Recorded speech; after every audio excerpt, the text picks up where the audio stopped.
Me, the land issue here is very real because I can see by the legislation of this country and by what's happened to my people, it's racist. I'll give my job, my life, for what I believe in now is the rightful inheritance of my people. And as I say to them, if I occupy that land, I will die there. And that is the dedication I have had for this land. I've gone old and poor, lost all my so-called friends, since I have, jumped on the so-called bandwagon. There's no bandwagon, my friend. It's for real. And I just really don't know what has possessed me to take the stand, but something just keeps driving me on. Karea tērā whakakotahitanga I kauanoa te ira wahine, engari ira Tāne hoki ira ke, ira whiti, e noho tahi. Ki te wānanga, ki te whakanui, ki te tangi, kia maumahara. Engari, koira te hoki te whakarewanga o hei pūkarea hei kaupapa, kia pai tonu tōna whāngai I taua puna mā tauranga. Kei reira hei kapo mā tātou, hei tō mai a ki o tātou kōrero, te puna e pai ai tō tātou tū I tō tātou ake tuakiri, mā te mōhio no wai tātou, no hea tātou, a ki tēnei hononga, a ki te Atua. E hora pai tātou I te ao, ai tērā Māori tanga I tērā Atua hoki. A ko taku puka puka he taonga, hei āwhina, hei tāpiri ki te kete I tērā hikoe. Like Annette Sykes speak of the tangata whenua's responsibility to protect this land. They argue it's up to Māori to care for the land, and she's direct about what she wants. It's absolute authority vesting in us as the First Nation peoples to care for, to be the kaitiaki for this land, and to work out ways and means in which how that can be achieved. Very simple concept. For me, when it's debated with any group of individuals, very rarely is it disagreed with. The reality, though, it's about sharing power, or at least recognising that in determining priorities on how power is to be used, Māori have a say, because we are close to those intrinsic values of this part of the planet which will determine those priorities. And my concern is that the governments of this country, the entrepreneurs of this country, the private developers of this country won't give that substance in their lives. And that's the problem. That sets us on a course of conflict because they immediately make our view the other view or the invisible view. And they then set into place perspectives that they say are New Zealand perspectives, but in true sense are actually international perspectives of exploitation, corporatisation, capitalism, all of those values which may of themselves not be linked in any way to the Māori worldview. The newer activists have broadened their protest to include the international economic community. While some Māori welcome investment, the protest movement see groups like the Asian Development Bank as a threat to Māori values. Our challenge to those institutions is that if they continue with that type of framework without due regard to the cultural imperatives that we live by, then they will have their forests burned down, they will have their hydro dams destroyed. They want to discourage multinationals from buying up New Zealand assets and question the price that must be paid for economic development. We've all been brought up, go and get an education, go and get a good job, make lots of money, go and work for Fletcher Challenge, go and work for, that's the kind of worldview that our parents have encouraged upon us. But I think we need to be much more critical in whether or not that is really a path of happiness, that is a path of giving us true well-being. Because for me, the first step in understanding how we implement Te Rangatiratanga is a personal commitment. So for me, it's understanding what does that mean? What does it mean to be a kaitiaki in this part of the planet? Does it mean that I can continue to use as kind of a lifestyle, which is the throwaway plastic lifestyle, go and have McDonald's all the time, use lots of petrol, without impacting on the environment? Is that the right kind of lifestyle for me? Is it right to allow our reo to die?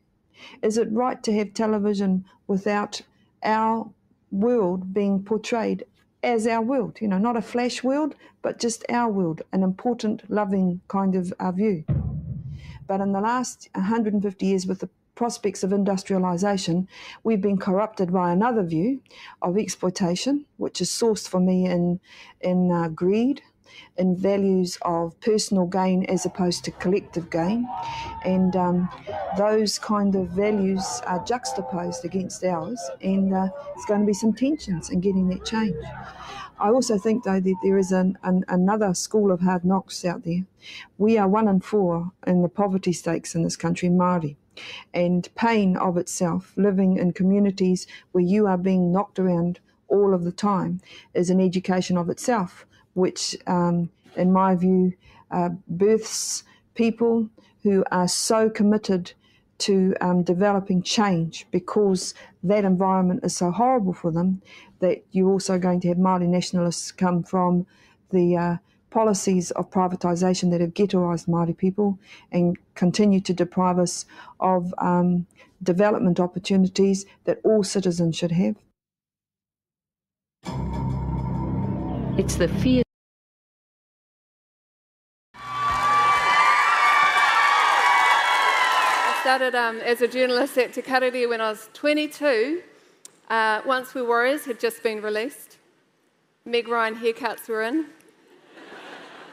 The newsroom was full of people with big shoulders, pads and gold buttons. And I was 1 year in at Te Karere. You'd think I'd be living the dream, but the truth is that I had imposter syndrome. And as I've found out from everyone backstage, it doesn't leave. Everyone has imposter syndrome, and maybe M9 can have an imposter syndrome kaupapa one other day. Māori programs back then was a bustling, Tahu.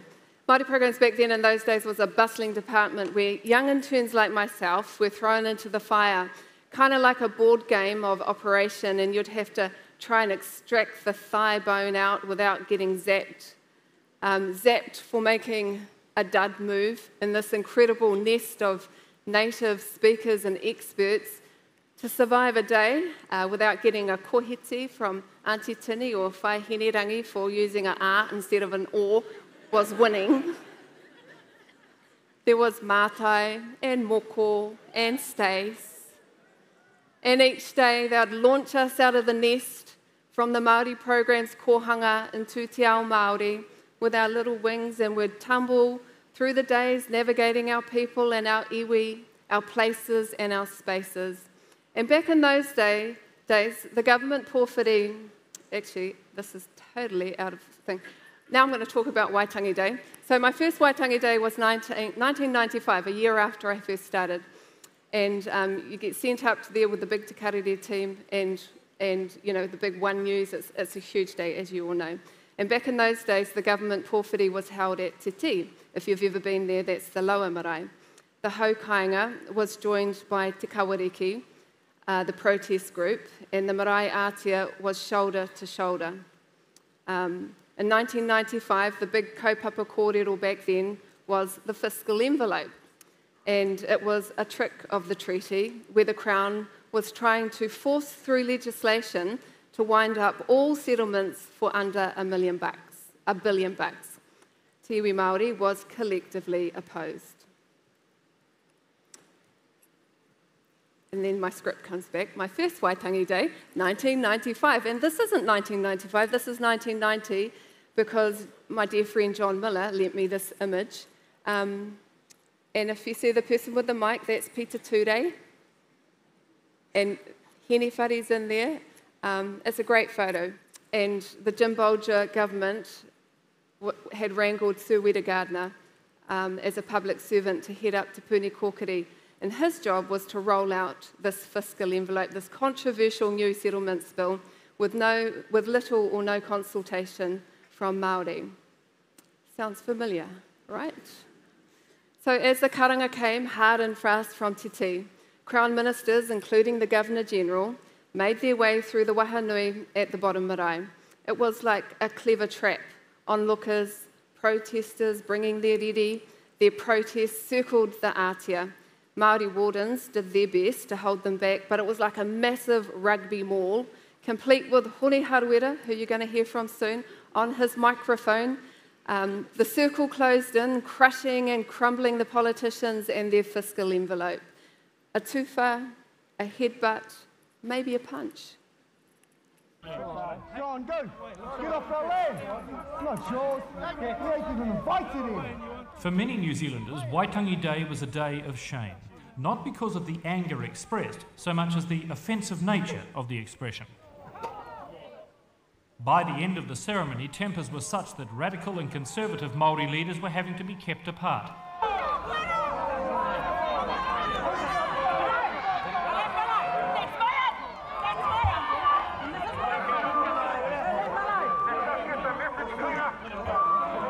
Here, the chief executive of the Māori Development Corporation, Wira Gardner, and the protest leader, Hone Haruera.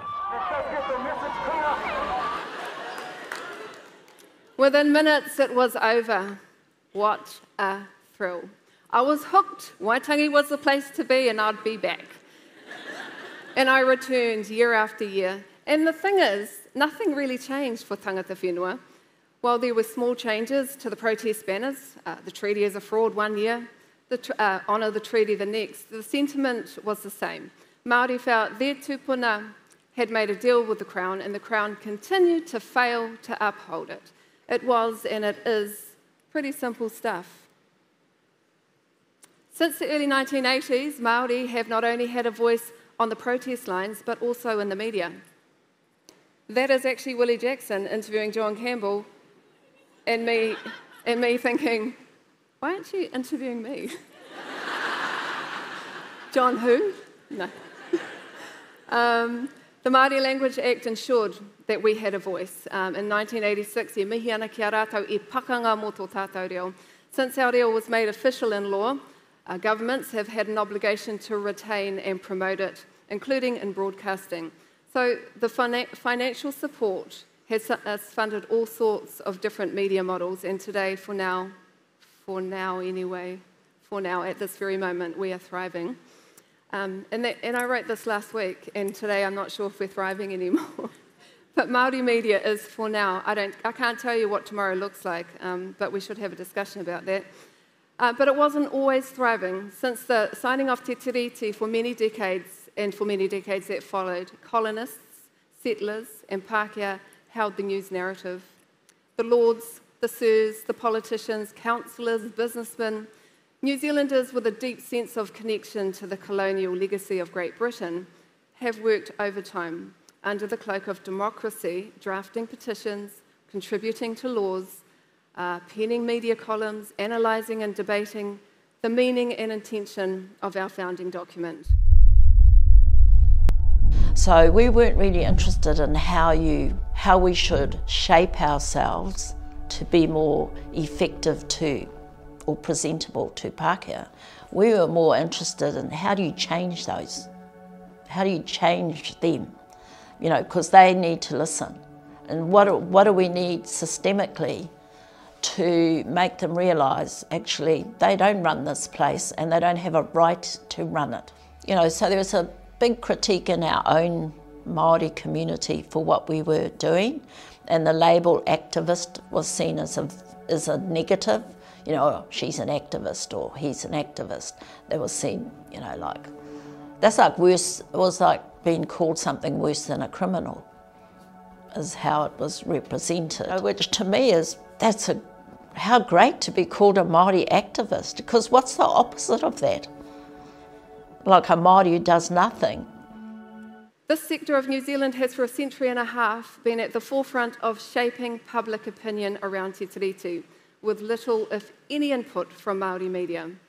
And that's what it's all about. It's all about shaping public opinion. So what does that look like in 2024? Our objection is to discrimination based on your ancestry, when it comes to your participation in political affairs. It's based on te tiriti, which is a contract, which is different to any other human being in Aotearoa.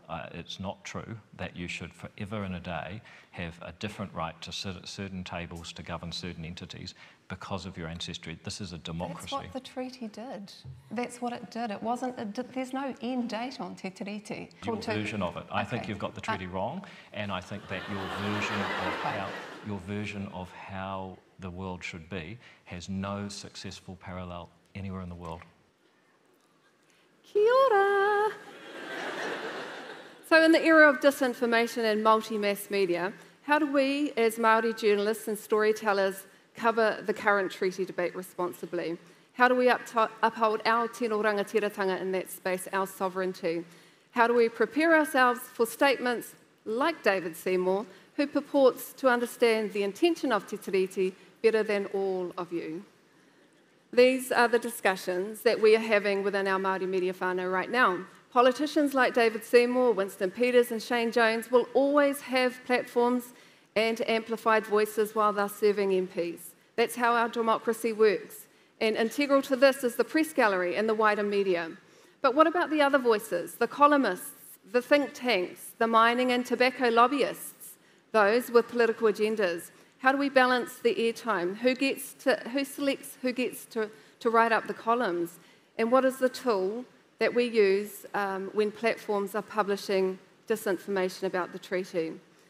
The discussion on te tiriti is similar to climate change. It's irrefutable. It's an irrefutable fact. It happened. It promised different rights to Māori, and it was a contract between Māori and the Crown. So the role of Māori journalism now is more important today than it's ever been before. But it's not just our role to amplify the concerns and the stories of te tiriti. Everyone can help. So put your citizen journalist hats on, but do the mahi, do the research, read and wānanga. Social media is the modern day newspaper, and you can be the columnist. If you're well read and researched, if you act with integrity and empathy, your voice will be amplified by all of us. It's each and every one of our responsibilities to shape the future for Aotearoa and for our tamariki. When we hold the powerful to account, it makes a difference. When we challenge misinformation, the course is changed. Toitu te tiriti, toitu te kupu. Our sovereign, my queen, who came out of mourning and heard the cries of her people to carry them on their last leg. Ko koe te rā taku koene, pai marire ki a koe. I may have been suspended for 24 hours and not let in the gates to the debating chambers.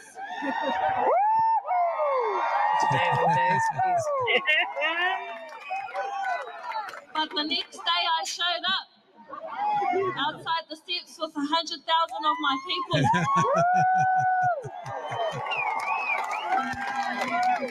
Marching with our heads held high and our flags waving with pride.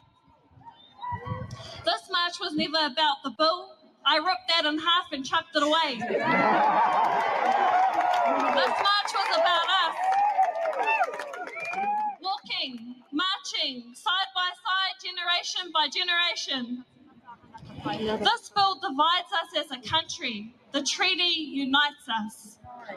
All ages, all races. My karanga that I translated this morning was, Governor, I welcomed you here, and you have made me feel unwelcome in the place that I belong.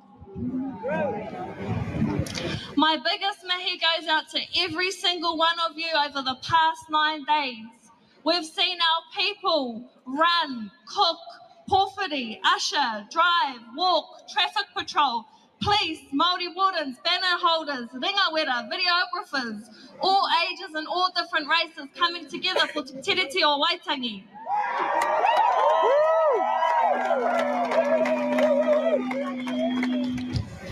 This place is lonely.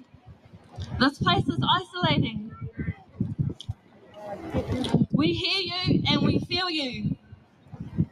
So go on your phone for 2 minutes and register on the Māori roll. Because if every single Māori person registered on the Māori roll, we would have 20 automatic Māori seats here in Parliament. We would be the kingmakers and would never, ever have to decide who can mess with our rights and our sovereignty as an Indigenous people here in Aotearoa. We are the kingmakers, we are the sovereign people of this land, and the world is watching us here, not because of the system, not because of the rules, but because we haka, and because we have our reo, and because we have our culture, and our grandparents, and my nana hana who came here and delivered the reo for the peti hana, her grandkid, reo fluently, and come and suck it to them.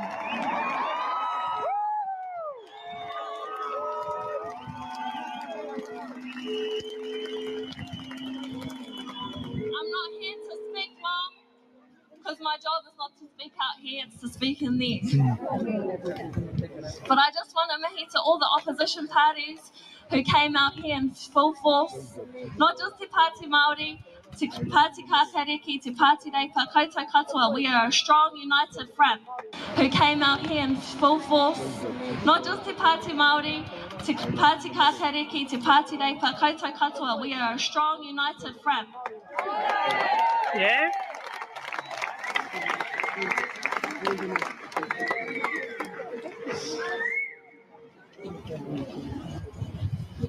I end with this. Thank you for not letting me be alone on my 24-hour suspension. My card declined when I got my groceries. But that's okay, because I know that we're here, and I know that we're strong, and I know our King would be proud of us today. I end with this. The world is watching us. The world is watching us. Te iwi Māori. Whatever we do next, all Indigenous people are relying on us. It's not just about us, Te iwi Māori. It's about us as Indigenous people liberating ourselves to Hawaii ki hou.